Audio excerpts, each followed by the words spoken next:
Assalamualaikum warahmatullahi wabarakatuh. Innal hamdalillah nahmaduhu wa nasta'inuhu wa nastaghfiruh wa na'udzu billahi min syururi anfusina wa min sayyiati a'malina may yahdihillahu fahuwal muhtad wa may yudlil falan tajida lahu waliyyan mursyida. Asyhadu an la ilaha illallah wahdahu la syarikalah wa asyhadu anna Muhammadan abduhu wa rasuluh. Allahumma salli wa sallim wa barik ala sayyidina wa habibina wa syafi'ina wa karimina wa maulana Muhammad sallallahu alaihi wasallam wa ala alihi wa ashabihi. Puji dan syukur marilah kita panjatkan kehadirat Allah Subhanahu wa taala. Salawat beriringkan salam semoga selamanya tercurah limpahkan kepada junjungan Nabi kita Nabi besar Muhammad sallallahu alaihi wasallam. Yang saya hormati Bapak dosen pengampu Dr. Muhammad Syar'an MAG, yang saya hormati, yang saya cintai rekan-rekan semuanya jurusan perbandingan madhab dan hukum, mobil khususnya dari kelas A. Insya Allah dalam kesempatan kali ini saya beserta rekan-rekan saya akan berpresentasi tentang masa kedaulatan Bani Abbasiyah. A. Dinasti Abbasiyah. Setelah kekuasaan Umayyah berakhir, kendali kekuasaan Islam dipegang oleh dinasti Abbasiyah. Fase ini ditandai dengan perkembangannya ilmu pengetahuan. Dalam sejarah Islam, fase ini dikenal sebagai zamannya keemasan. Pemerintahan Abbasiyah berlangsung sekitar 524 tahun atau hitungan tahunnya secara Hijriah yaitu 132 Hijriah sampai 656 Hijriah. Kalau secara Masehi yaitu 750 Masehi sampai 1261 Masehi. Masa daulah Bani Abbasiyah berpusatnya yaitu di Baghdad dan hampir setengah abad. Bani Abbasiyah melahirkan 37 khalifah atau 37 kepemimpinan yang secara berganti-ganti. Abu Abbas As-Saffah adalah khalifah pertama dan Abu Ahmad Abdullah Al-Mustashim sebagai khalifah terakhir.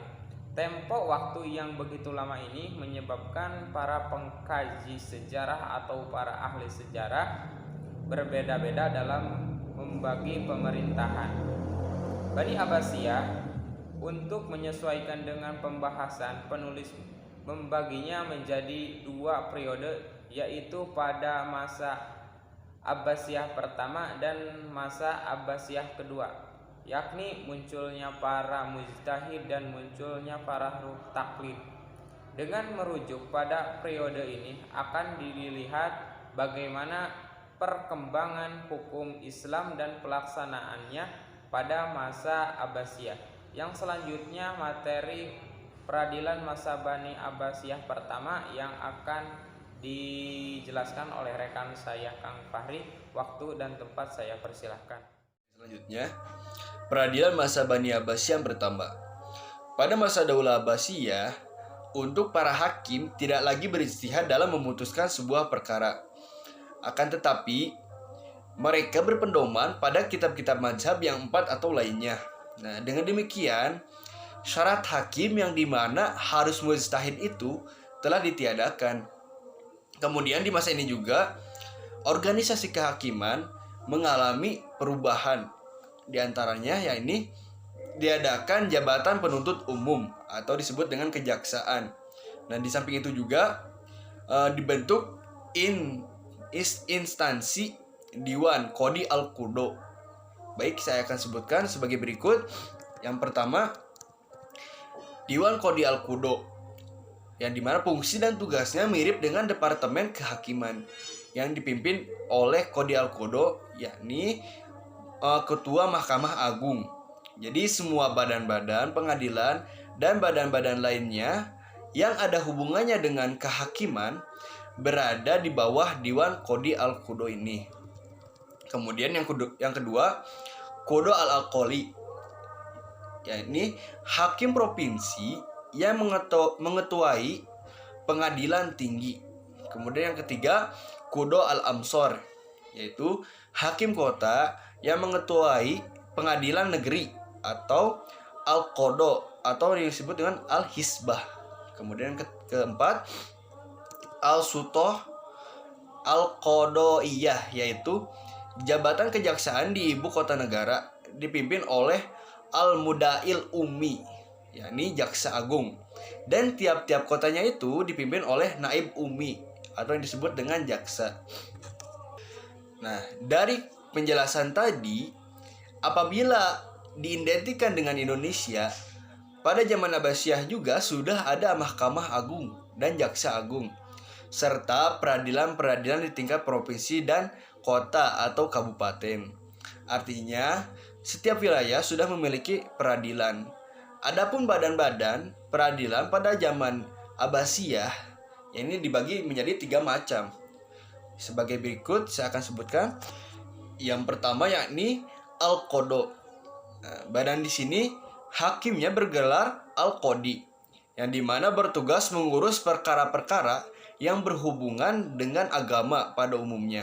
Nah, Al-Qodo di sini juga adalah lembaga yang berfungsi memberi penerangan dan pembinaan hukum, menyelesaikan perkara sengketa, perselisihan, dan masalah wakaf.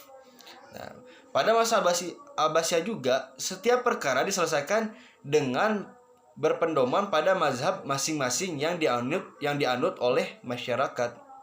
Kemudian yang kedua yakni lembaga al-Hisbah, yang dimana hakimnya bergelar sebagai al-Mutahsib. Nah, di mana lembaga ini bertugas menyelesaikan perkara-perkara yang berhubungan dengan masalah-masalah umum dan tindakan pidana yang memerlukan pengurusan segera.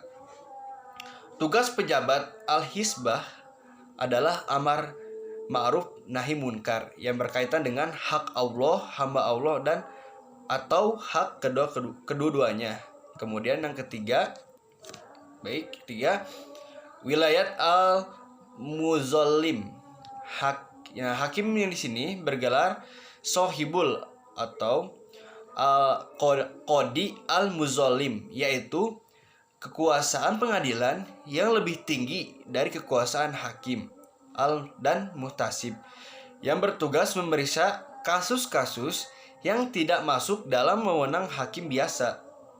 Nah, akan tetapi pada kasus-kasus yang menyangkut penganiayaan yang dilakukan oleh penguasa terhadap rakyat kepada rakyat biasa, seperti kezaliman dan ketidakadilan yang dilakukan oleh para kerabat khalifah, pegawai pemerintahan, dan hakim-hakim. Nah, pada masa ini kekuasaan peradilan sangat luas, meliputi kekuasaan kepolisian, kemudian wilayat al-Muzallim, kemudian wilayat al-Hisbah, kemudian pengawasan mata uang dan baitul mal.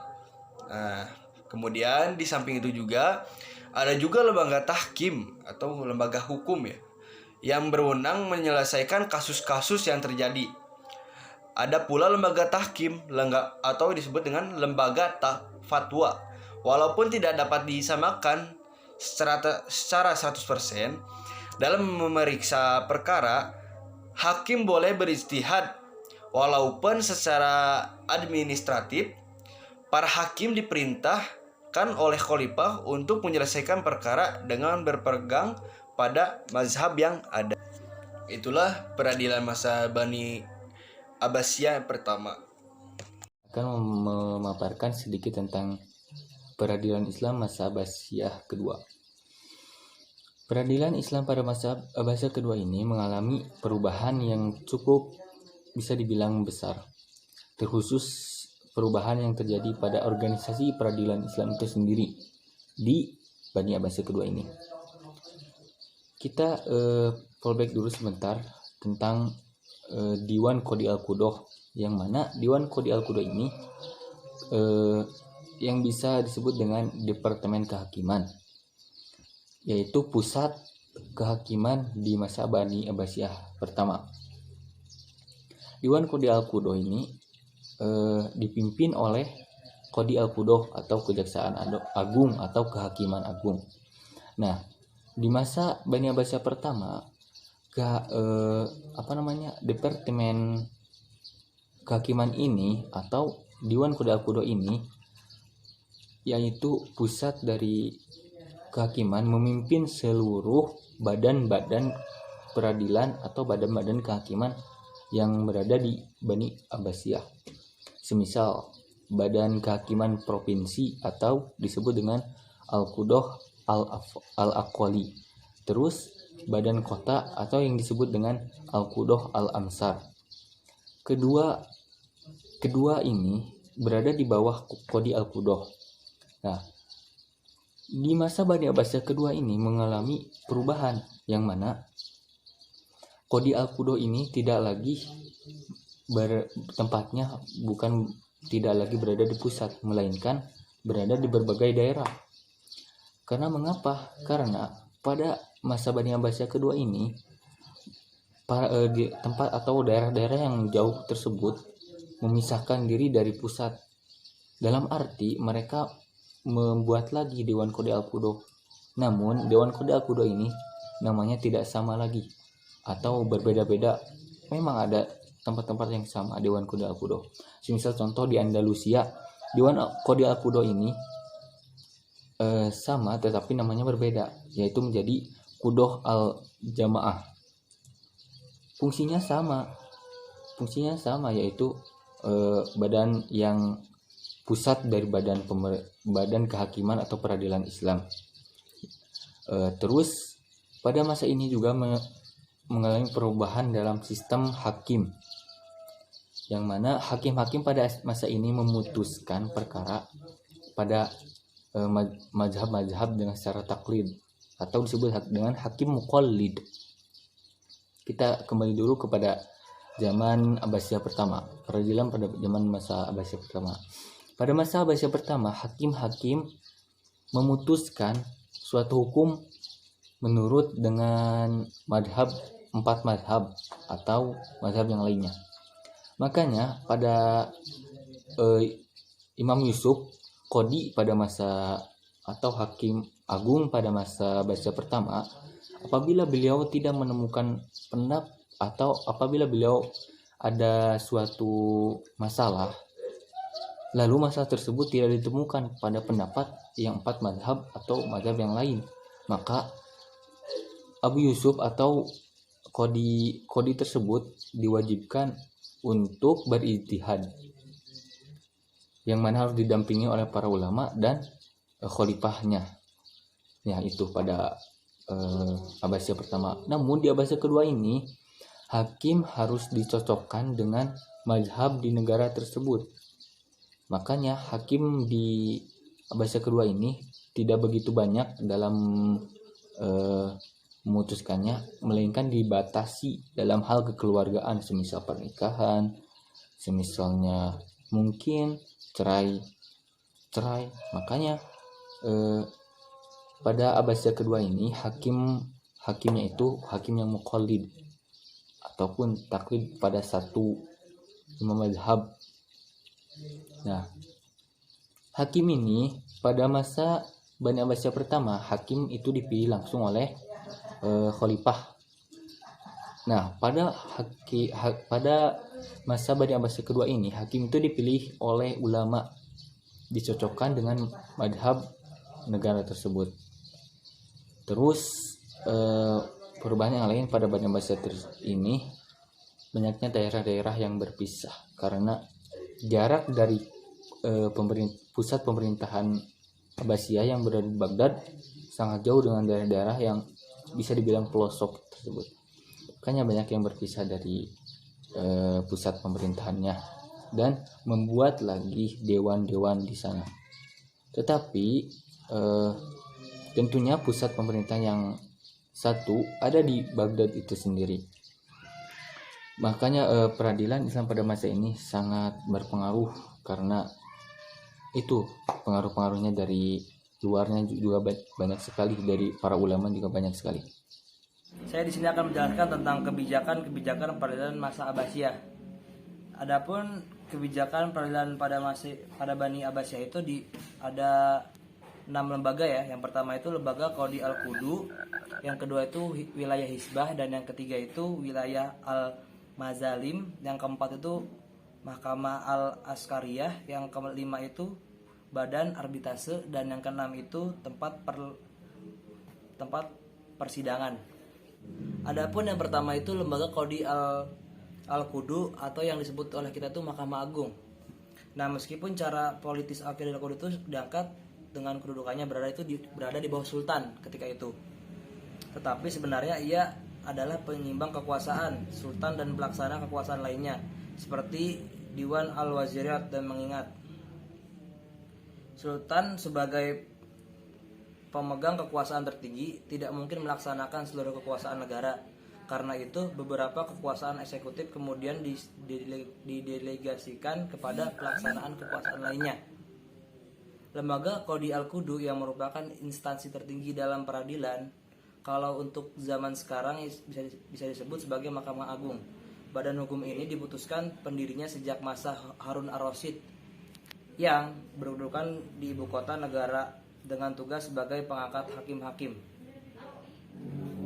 Yang kedua itu wilayah Hisbah. Secara etimologi, Hisbah merupakan kata benda yang berasal dari al-hisbat, artinya menahan upah. Kemudian maksud meluas menjadi pengawasan yang baik. Sedangkan secara terminologi, Al-Mawardi mendefinisikan dengan suatu perintah terhadap kebaikan ma'ruf bila terjadi, penyelewengan terhadap kebenaran dan mencegah kemungkaran. Kebaikan yaitu segala perkataan, perbuatan atau niat yang baik diperintahkan oleh syariat, sedangkan perbuatan mungkar yang dilarang oleh syariat. Al-Hisbah adalah suatu badan pelaksanaan kekuasaan kehakiman dalam Islam yang bertugas untuk menegakkan kebaikan dan mencegah kezaliman. Penjabat badan Al-Hisbah disebut Muhtasib. Tugasnya menangani kasus-kasus kriminal. Yang ketiga, wilayah Al-Mazalim, penyelewengan dan penganiayaan. Kata Al-Mazalim merupakan gabungan dari dua kata, yaitu wilayah dan Al-Mazalim. Kata yang secara literal berarti kekuasaan tertinggi atau aturan dan perintah, sedangkan kata al-mazalim bentuk jamak dari mazlimah yang secara literal berarti kejahatan, kesalahan, ketidaksamaan, dan kekejaman. Sedangkan menurut terminologi wilayah al-mazalim berarti kekuasaan, pengadilan yang lebih tinggi dari kekuasaan hakim dan mutasahib yang bertugas untuk memeriksa kasus-kasus yang menyangkut penganiayaan yang dilakukan oleh penguasa terhadap rakyat biasa. Yang keempat itu Al-Mahkamah Al-Askariyah. Pada pemerintahan Al-Abbasiyah juga dibentuk mahkamah atau peradilan militer dengan hakimnya adalah Qadi Al-Askar dan Qadi Al-Jun. Posisi ini sudah ada sejak zaman Sultan Salahuddin. Yusuf bin Ayub tugasnya adalah menghadiri sidang-sidang dari Al-Dar Al-Ad, terutama ketika persidangan tersebut menyangkut anggota militer atau tentara. Yang kelima itu Badan Arbitrase. Pada masa ini, di samping lembaga pengadilan dan juga mahakam yang memutuskan perkara antara orang-orang yang mau menyerahkan perkara kepada atas dasar kerelaan kedua belah pihak. Nah, zat tahkim ini dibenarkan oleh Islam. Undang-undang modern pun telah banyak mengambilnya. Tahkim dalam pengertian bahasa Arab berarti menyerahkan putusan pada seseorang dan menerima putusan itu. Dalam pengadilan istilah tahkim ada dua orang yang atau lebih mentahkim kepada seseorang di antara mereka untuk diselesaikan sengketa dan diterapkan hukum syara' atau sengketa itu. Maka kedudukan tahkim lebih rendah dari kedudukan peradilan, karena tahkim berhak memeriksa saling gugat yang tak dapat dilakukan oleh seorang muhakam. Dan pada masa ini pun itu yang keenam itu tempat persidangan, waktu dan pakaian untuk hakim itu sudah ditentukan pada masa ini. Persidangan pada masa ya di suatu majelis yang luas yang memenuhi syarat kesehatan dan dibangun di tengah-tengah kota dengan menentukan pula hari-hari yang dipergunakan untuk persidangan memeriksa perkara. Para hakim tidak dibenarkan memutuskan perkara di tempat-tempat yang lainnya selain di tempat yang tadi saya sebutkan. Dan dalam waktu yang sama diadakan beberapa perbaikan seperti pengimpulan keputusan-putusan secara teliti dan sempurna. bagi qadhi atau ulama yang memiliki pakaian khusus dalam melaksanakan persidangan. Hal ini mula terjadi pada masa khilafah Harun al-Rasyid dengan maksud untuk membedakan mereka dengan rakyat umum. Dalam pelaksanaan, para qadhi mempunyai beberapa orang pembantu atau pengawal khusus yang mengatur waktu berkunjung, waktu pengajuan perkara, dan penelitian dakwaan mereka. Terima kasih. Saya di sini akan melanjutkan di bagian E, yaitu pembuatan undang-undang. Itu pembuatan undang-undang pada masa Abbasiyah dicetuskan oleh Ibnu Muqaffa yang wafat pada 144 Hijriah. Beliau mengirimkan surat kepada Abu Ja'far al-Mansur memohon agar dibuatkan satu undang-undang yang diambil dari Al-Quran dan As-Sunnah untuk seluruh rakyat, dan bagi perkara yang tidak ada ketentuan nasnya maka diambil dari pendapat yang memenuhi tuntutan keadilan. Imam Malik menolak dan berkata, sesungguhnya setiap umat memiliki ikutan ulama-ulama syalaf dan mazhab-mazhab. Pada tahun 163 Hijriah, Khalifah sekali lagi mengajukan kepada Imam Malik, namun tetap ditolak. Begitu juga Harun ar-Rasyid mengajukan pikiran yang serupa kepada Imam Malik, namun tetap ditolak. Imam Malik berkata, sesungguhnya Nabi Muhammad SAW bersabda dalam furu dan berserakan di berbagai negara, dan masing-masing dari mereka adalah benar.